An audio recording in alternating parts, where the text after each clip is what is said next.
ng Luzon at ng Phivolcs na mataan sa iba't ibang bahagi ng Bicol ang volcanic haze mula sa Bulkang Kanlaon.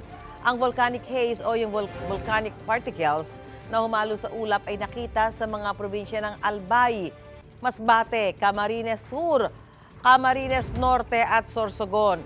Sabi ng Phivolcs, mapanganib ito sa kalusugan lalo sa mga taong may sakit sa baga. Kaya paalala nila maiging magsuot ng face mask. Sa bayan naman ng La Castellana sa Negros Occidental, patuloy ang paglilinis sa lahar na umagos mula sa Bulkang Kanlaon. Gumagamit na ng heavy equipment ang mga taga roon para mapabilis ang paglilinis. Paalala ng mga otoridad kapag nakahawak ng lahar, agad maghugas ng kamay.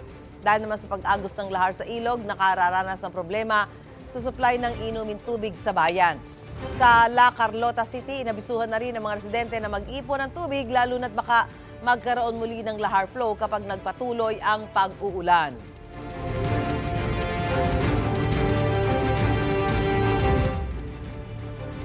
Dumami ang mga Pilipinong walang trabaho base sa tala ng Philippine Statistics Authority o PSA.